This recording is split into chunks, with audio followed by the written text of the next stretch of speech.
오늘 저희가 읽은 본문은 교회를 다니시는 분들에게 매우 익숙한 본문입니다. 예수님과 니고데모의 대화인데요. 먼저 오늘 본문에 등장하는 니고데모가 어떤 사람인지를 생각해 보겠습니다. 1절을 다시 한번 읽어보겠습니다. 1절을 같이 다시 한번 읽겠습니다. 시작. 그런데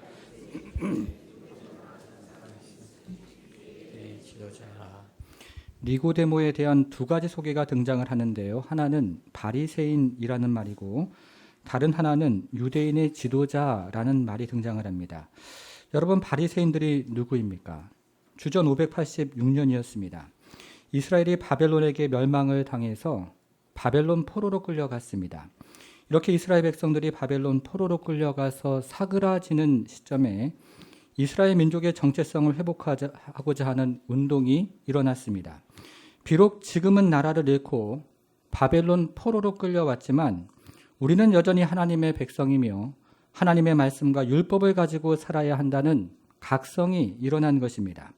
그것이 바로 바리새 운동이었고 이 운동을 지도하는 사람들을 바리새인들이라고 불렀습니다. 그러니까 바리새인들의 시작은 잃어버린 민족의 정체성을 회복하고 잃어버린 하나님의 말씀과 율법을 회복하는 것이었습니다. 그런데 이것이 세월이 지나면서 변제되었습니다. 그래서 예수님 시대가 되면 여전히 하나님의 말씀과 율법에 충성하는 바리새인들도 있었고 동시에 외식하는 바리새인들이 등장을 하게 되었습니다. 그래서 어떤 학자들은 이 바리새인들을 여러 유형으로 분류를 하기도 합니다. 여러분, 그러면 오늘 본문에 등장하는 니고데모는 어떤 유형의 바리새인입니까? 순전한 바리새인입니다. 말씀과 율법에 충성을 다하는 바리새인입니다. 존경받는 바리새인이었습니다. 이것이 니고데모에 대한 첫 번째 소개입니다. 니고데모에 대한 두 번째 소개는 유대인의 지도자인데요. 유대인의 지도자는 무엇입니까? 당시 이스라엘에서는 산헤드린 공회라는 의결기구가 있었습니다. 오늘날로 이야기를 하면 국회와 같은 최고 의결기구인데요. 의장은 대제사장이고 회원은 바리새인, 사두개인, 서기관, 장로들과 같은 백성들을 대표하는 70명이었습니다. 이렇게 70명의 국가 지도자들이 모여서 종교적으로, 정치적으로, 행정적으로 중요한 국가의 의제를 다루고 결정을 했던 것입니다. 그러니까 유대인의 지도자라는 말은 오늘날 미국이나 영국 국회에 존경받는 상원의원에 해당하는 말입니다. 정리를 하면 니고데모는 정치적으로 능력이 있는 사람입니다. 종교적으로 흠이 없는 사람이고 도덕적으로 존경을 받는 사람이었습니다. 교회나 신학교에서 말씀을 가르치는 유명한 선생님이었던 것입니다. 그래서 당시 모든 유대인들은 이렇게 생각을 했습니다. 천국은 저런 사람이 가는 곳이지 저 사람이야말로 천국이 따놓은 당상일세, 이렇게 생각을 했던 것입니다. 이것이 1절에 등장하는 니고데모에 대한 설명인 것입니다. 여러분, 그런데요, 이 니고데모의 영혼에는 깊은 공허함이 있었습니다. 정치적으로 능력이 있고 종교적으로 흠이 없으며 도덕적으로 존경을 받는 사람이었지만 이 니고데모의 영혼 안에는 깊은 공허함이 있었던 것입니다. 우리가 지난주에 살펴보았던 것처럼 깊은 공허함과 고통과 분주함과 나약함이 있었던 것입니다.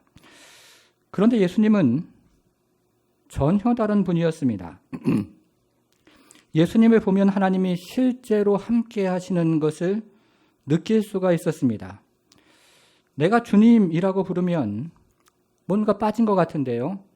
예수님이 주님이라고 부르면 하나님의 임재가 실제가 되었습니다.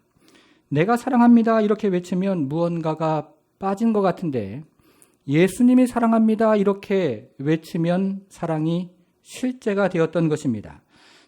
내가 평안하세요 이렇게 이야기를 하면 무언가 부족한 것 같은데 예수님이 평안하세요 이렇게 이야기를 하면 실제로 평안이 마음속에 밀려오기를 시작했던 것입니다. 하나님이 말씀을 하시면 하나님의 말씀이 실제가 되어서 하늘이 생기고 바다가 생겼던 것처럼 예수님이 말씀하시면 예수님의 말씀이 실제가 되어서 누구나 그것을 경험하고 느낄 수가 있었던 것입니다. 여기서 니고데모의 고민이 시작이 되었습니다. 어떻게 하면 예수님처럼 하나님을 실제로 경험을 할 수 있을까? 어떻게 하면 예수님처럼 하나님을 아버지처럼 실제로 경험을 할 수 있을까 하는 고민이 시작되었던 것입니다. 그래서 니고데모는 해가 떨어진 후에 다른 사람들의 눈을 피해서 예수님을 찾아왔습니다. 이것이 오늘 본문의 배경입니다. 내용을 이제 한번 보겠습니다. 주보 3면에요 말씀 노트가 있는데요. 첫 번째를 한번 보겠습니다. 첫 번째는 물과 성령으로 거듭나야 합니다 하는 내용입니다. 물과 성령으로 거듭나야 합니다. 우리가 지난 시간에 인간의 본성에 대해서 살펴보았는데요. 성경에서 이야기하는 인간의 본성은 교만이었습니다. 여기서 교만이라는 말은 적정한 크기를 넘어 지나치게 부풀고 팽창이 되어 있는 상태라고 말씀을 드렸습니다. 다시 한번 예를 들어 보겠습니다. 우리말에 허파에 바람이 들었다 이런 말이 있는데요. 이렇게 허파에 바람이 들어가서 허파가 터지기 직전에 팽팽하게 팽창이 되어 있는 상태와 같은 것입니다. 우리의 본성이 그렇다는 것입니다. 이와 같은 이미지는 인간의 본성에 처한 네 가지 상태를 말해주는데요. 첫째는 공허함이고, 둘째는 고통이고, 셋째는 분주함이고, 넷째는 나약함이었습니다. 인간의 본성이 뒤틀려 있고 인간의 본성이 왜곡이 되어 있다는 것입니다. 그런데 문제는 이와 같은 인간의 본성을 근본적으로 치유할 방법이 없다는 것입니다. 아프리카에 한 마을이 있었습니다. 하루는 아이들이 숲속에서 표범 새끼를 잡아왔습니다. 그러자 마을 사람들이 신기하기도 하고 걱정이 되기도 해서 다들 밖으로 구경을 나왔습니다. 밖에서 시끄러운 소리가 들리자 이 마을의 추장이 밖으로 나와서 표범 새끼를 보고는 깜짝 놀라서 이렇게 대화가 시작이 됩니다. 얘들아, 너희들 그놈을 어디서 잡았니? 숲속에서 혼자 울고 있어서 데리고 왔어요. 어미가 찾아오면 어떡하려고? 어미는 없는 것 같던데요. 얘들아, 그래도 표범은 사람을 잡아먹으니까 빨리 내다 버려라. 괜찮아요. 여태까지 계속 풀만 주는데요. 잘 먹어요. 지금은 새끼니까 그렇지. 나중에 크면 너희들을 모두 잡아먹고 말 테다. 어른들이 아무로 걱정을 하고 그리고 겁을 주어도 아이들은 신경을 쓰지 않는 것 같았습니다. 그래서 하는 수 없이 일단은 두고 보기로 했습니다. 새끼 표범은 자라면서 풀만 먹었습니다. 시간이 흐르자 이 새끼 표범은 금세 커다란 표범이 되었습니다. 그러나 여전히 순했습니다. 아이들과 함께 뛰어놀기도 하고 아이들과 함께 장난을 치면서 놀기도 했습니다. 먹을 때가 되면 같이 먹기도 하고 잠잘 때가 되면 같이 잠을 자기도 했습니다. 덩치만 컸지 고양이와 다름이 없었습니다. 이렇게 풀만 먹고 자란 표범은 아이들의 좋은 친구가 되었고 정글에 가서 놀 때면 다른 짐승들로부터 지켜주는 든든한 보호자가 되기도 했습니다. 그러던 어느 날이었습니다. 아이들이 전과 같이 표범과 함께 정글로 놀러 갔습니다. 한참을 재미있게 놀다가 한 아이가 나무뿔에 걸려서 넘어지고 말았습니다. 그런데 어찌나 빠르게 달리다가 넘어졌는지 무릎에서 피가 철철 흐르고 있었고 그러자 아이는 울기 시작했습니다. 이때 표범이 제일 먼저 앞서서 달려갔고 앞서가던 아이들은 다시 돌아오기 시작했습니다. 표범은 넘어져 울고 있는 아이에게 다가가서 안쓰럽다는 듯이 아이의 무릎에 있는 상처를 혀로 핥아주기 시작했습니다. 그런데 표범의 눈빛이 갑자기 이상해지기를 시작했습니다. 원래 육식동물인 표범이 처음으로 피맛을 본 것입니다. 결국 이 표범은 이 아이를 잡아먹고 다른 주변에 있는 모든 아이를 잡아먹었습니다. 무슨 말입니까? 본성은 바뀌지 않는다는 것입니다. 성경에 이런 말이 있습니다. 에티오피아인이 그의 피부를 바꿀 수 있으며 표범이 그의 점들을 바꿀 수 있겠느냐? 그렇다면 악을 행하는 데 익숙한 너희도 선을 행할 수 있으리라. 에티오피아인이 그의 피부를 바꿀 수 없는 것처럼 우리의 본성을 바꿀 수 없다는 것이고 표범이 그의 점들을 바꿀 수 없는 것처럼 인간의 본성이 바뀌지 않는다는 것입니다. 본성은요, 바뀌지가 않습니다. 그래서 예수님이 니고데모에게 어떻게 말씀을 하십니까? 3절을 다시 한번 보겠습니다. 3절. 예수님의 첫 번째 말씀인데요. 3절을 같이 한번 읽어보겠습니다. 시작. 예수께서 대답하여 이르시되 진실로 진실로 내게 이르노니 사람이 거듭나지 아니하면 하나님의 나라를 볼 수 없느니라. 여기서요, 거듭나다 여기 한번 표시를 해보겠습니다. 예수님은 니고데모에게 거듭나야 한다고 말씀을 했습니다. 인간의 본성을 바꾸는 유일한 방법은 다시 태어나는 것입니다. 머릿속에 있는 하나님을 실제로 경험하는 유일한 방법은 다시 태어나는 방법밖에는 없습니다. 관념 속에 있는 하나님, 다른 사람이 이야기하는 하나님을 내가 실제로 경험하는 유일한 방법은 다시 태어나는 것입니다. 그래서 예수님은 니고데모에게 거듭나야 한다고 지금 말씀을 하고 계시는 것입니다. 그러자 니고데모가 이 말을 듣고 무척이나 자존심이 상했습니다. 그래서 이렇게 이야기를 합니다. 예수님, 나도 하나님을 위해서 평생을 바쳤고 하나님의 말씀과 율법을 가리키며 일주일에 이틀은 금식을 합니다. 그런데 어찌 어머니 모태에 들어가서 다시 태어나야 한다고 말씀을 하십니까? 만일에 그것이 가능한다고 한들 어떻게 사람이 완전히 변화가 되겠습니까? 니고데모는 사람이 다시 태어나는 것도 가능하지 않거니와 그것이 가능하다 하더라도 사람의 본성이 완전히 바뀌는 것은 불가능하다고 지금 비아냥을 거리는 것입니다. 이것은 매우 솔직하고 매우 일리가 있는 항변이었습니다. 그러자 예수님이 니고데모에게 다시 한번 말씀을 하시는데요. 이번에는 5절을 같이 한번 읽어보겠습니다. 5절을 같이 한번 읽겠습니다. 시작. 예수께서 대답하시되 진실로 진실로 내게 이르노니 사람이 물과 성령으로 나지 아니하면 하나님의 나라에 들어갈 수 없느니라. 아멘. 제가 다시 한번 읽어보겠습니다. 예수께서 대답하시되 진실로 진실로 내게 이르노니 사람이 물과 성령으로 다시 태어나지 아니하면 하나님의 나라에 들어갈 수 없느니라. 예수님은 다시 한번 다시 태어나야 한다고 다시 한번 말씀을 하십니다. 인간의 본성을 바꾸는 유일한 방법은 다시 태어나는 것입니다.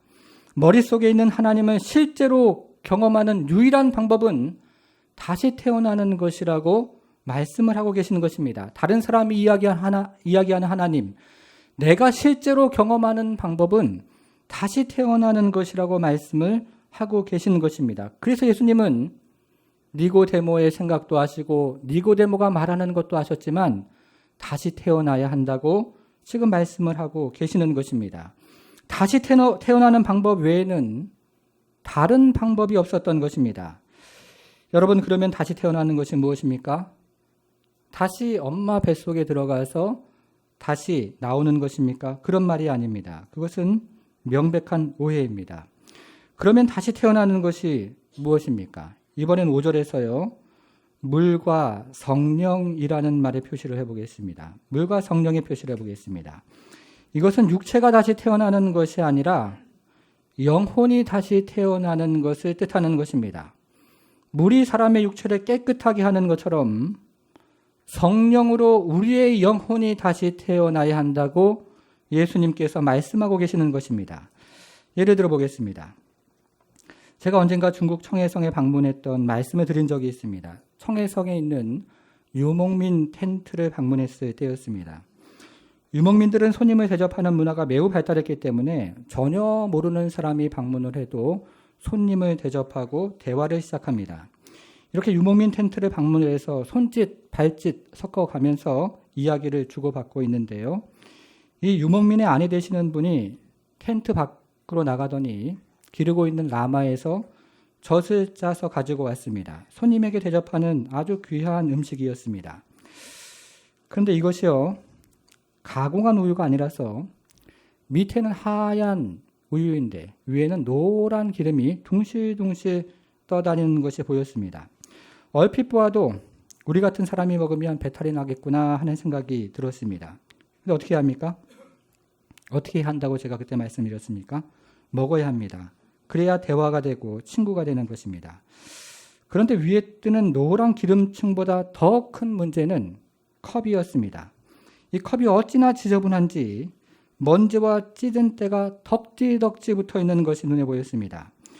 유목민의 아내분도 보기에도 조금 민망했던지 이 아내분이 행주를 가지고 와서 이 컵을 닦기를 시작을 했습니다. 그런데 그 컵보다 더 큰 문제는 행주였습니다. 행주가 어찌나 지저분한지 정말 닦으면 닦을수록 컵이 깨끗해지는 것이 아니라 더러워지는 것이었습니다. 여러분, 그래도 어떻게 해야 합니까? 먹어야 합니다. 먹어야 대화가 되고 친구가 되는 것입니다. 여러분, 여기서요, 우리의 인간의 본성을 잘 보여주는 것이 바로 컵입니다. 인간의 본성에는 먼지가 묻어 있고 찌든 때가 묻어 있는 것입니다. 그래서 공허함이 있고 고통이 있고 끊임없이 비교하고 그리고 연약한 것입니다. 인간의 본성에는 문제가 있다는 것입니다. 둘째, 여기서 인간의 본성을 해결하려고 하는 노력은 행주입니다. 사람들은 오랜 동안 여러 가지 방법들을 동원해서 인간의 본성을 해결하려고 노력을 했습니다. 전통적인 문화에서는 인간의 문제를 아주 엄격한 교육을 통해서 해결하려고 했고, 오늘날의 서구 사회에서는 인간의 본성을 자유방임적인 교육을 통해서 해결하려고 합니다. 그래서 계몽주의 교육이 등장을 했던 것이고, 그래서 루소의 자연주의 교육이 등장을 했던 것입니다. 그런데 결과는 모두가 실패입니다. 계몽주의 교육을 해도 인간의 문제가 사라지지 않고 자연주의 교육을 해도 인간의 문제가 해결이 되지 않았던 것입니다. 마치 먼지가 묻고 찌든 때가 묻어있는 컵을 더러운 행주를 가지고 오른쪽으로 있는 힘을 다해서 닦아보기도 하고 왼쪽으로 있는 힘을 다해서 닦아보기도 하지만 먼지의 위치만 달라질 뿐이고 찌든 때의 위치만 달라질 뿐이었습니다. 그래서요, 예수를 믿지 않던 인문학의 거장들이 한결같이 인정하는 것은 인간의 본성에는 문제가 있다 하는 것입니다.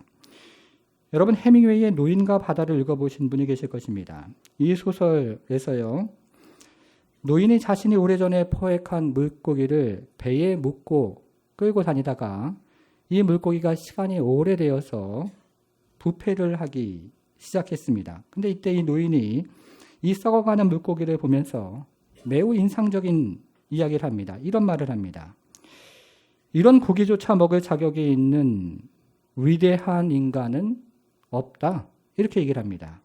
썩은 고기조차 먹을 자격이 있는 인간이 없다는 것입니다. 이것은 인간의 본질을 정확하게 꿰뚫은 작가의 통찰입니다. 인간의 문명은 발달을 하지만 인간의 본성은 바뀌지 않는다는 것입니다. 자동차가 등장을 하고 비행기가 등장을 하고 스마트폰이 등장을 하지만 인간은 여전히 공허하고 고통스럽고 여전히 분주하고 여전히 마음의 연약함이 끊이지가 않습니다. 이런 방법을 사용해 보기도 하고 저런 방법을 사용해 보기도 하지만 인간의 본성은 변하지가 않는다는 것입니다. 그저 더러운 컵을 더러운 행주로 왼쪽으로 닦아보기도 하고 오른쪽으로 닦아보기도 할 뿐이라는 것입니다. 셋째, 그러면 인간의 본성은 무엇으로 바뀝니까? 여러분, 여기 컵이 있는데요. 이 컵에요, 더러운 먼지가 묻어 있고 찌든 때가 묻어 있다고 생각을 한번 해보겠습니다. 이 컵이 깨끗해지는 유일한 방법은 물로 닦는 것입니다. 그것이 바로 물과 성령, 곧 성령을 의미하는 것입니다. 인간의 본성을 바꾸는 유일한 방법은 성령으로 다시 태어나는 것입니다. 머릿속에 있는 하나님을 실제로 경험하는 유일한 방법은 성령으로 다시 태어나는 것입니다. 다른 사람이 이야기하는 하나님을 내가 실제로 경험하는 유일한 방법은 성령으로 다시 태어나는 방법밖에 없다는 것입니다. 성도 여러분, 보리수 밑에서요, 아무리 묵상을 하고 아무리 득도를 해도 다시 태어날 수가 없습니다. 사막에서 몇십 년을 고행을 해도 다시 태어날 수가 없는 것입니다. 오직 성령의 역사로 다시 태어나는 것입니다. 성령께서 세례를 베풀어 주실 때 인간은 다시 태어나는 것입니다. 그런 은혜가 있기를 바랍니다. 두 번째입니다. 두 번째는요, 새로운 본성으로 태어나는 것입니다 하는 내용입니다. 새로운 본성으로 태어나는 것입니다. 거듭나는 것은 우리의 영혼이 다시 태어나는 것이라고 말씀해 주셨습니다. 이번에는요, 3장 8절을 같이 한번 읽어보겠습니다. 8절을 같이 읽겠습니다. 시작. 바람이 임의로 불매 내가 그 소리는 들어도 어디서 와서 어디로 가는지 알지 못하나니 성령으로 난 사람도 다 그러하니라. 여러분, 여기서 비교를 하는 것은 바람이라는 말과 성령이라는 말입니다. 구약 성경에서나 신약 성경에서나 이 바람이라는 말과 성령이라는 말이 원문에서는 같은 단어로 되어 있습니다. 이것은 바람의 특징과 성령의 특징에는 공통점이 있다는 것입니다. 제가 부산에 와서 살다 보니까요, 서울보다 바람이 많이 부는데요. 여러분, 바람을 눈으로 볼 수가 있습니까? 없습니까? 없죠? 있다고요? 네, 없습니다. 그렇죠? 바람이 분명히 실제하는데 바람을 눈으로 볼 수가 없습니다. 성령도 마찬가지입니다. 성령은 분명히 실제하는데 이 성령님을 눈으로 볼 수가 없는 것입니다. 여러분, 그러면 성령님은 어떤 일을 하십니까? 성령께서는 우리의 영혼이 다시 태어나는 일을 주관하십니다. 성령께서는 우리의 영혼이 새로운 본성으로 다시 태어나는 일을 주관을 하시는 것입니다. 그러면 우리의 영혼을 지배하는 성향에 아주 근본적인 변화가 일어납니다. 우리의 영혼을 지배하는 성향이 거룩해지는 것입니다. 예를 들어 보겠습니다. 신약 성경에 자주 등장하는 사람 중에 우리가 잘 아는 바울이라는 사람이 있습니다. 이 바울은 예수를 믿기 전에 굉장히 능력이 있는 사람이었습니다. 매우 똑똑하고 그리고 종교적인 열심이 가득한 사람이었습니다. 이 점에 대해서는 의문의 여지가 없습니다. 그러나 이 사람이 예수를 신성모독자로 생각을 해서 오랜 동안 교회를 핍박을 했습니다. 그러던 어느 날 바울은 살아계신 예수님을 만나서 변화가 되었습니다. 그런데 바울의 능력이나 재능이나 인격이 변화가 된 것은 아닙니다. 그는 예수를 믿은 이후에도 동일한 능력을 가지고 있었고, 동일한 재능을 가지고 있었고, 동일한 인격을 가지고 있었습니다. 그러나 바울의 영혼을 지배하는 성향에 근본적인 변화가 일어났습니다. 바울의 영혼을 지배하는 성향이 거룩해진 것입니다. 제가 예를 한번 들어보겠습니다. 우리나라 배 중에는요, 나주지방에서 생산되는 나주배가 유명합니다. 나주배와 같은 좋은 배를 얻기 위해서 접붙임을 하는 방법이 있는데요. 이런 것입니다. 먼저 튼튼한 돌배를 하나 고릅니다. 그 다음에 그곳에 한 군데에다가 칼자국을 내서 상처를 만듭니다. 이렇게 만들어진 상처에 나주배 가지를 접붙이면 그 가지에서는 나주배가 열리기를 시작합니다. 그런데 나주배가 잘 열리게 하려면 어떻게 해야 합니까?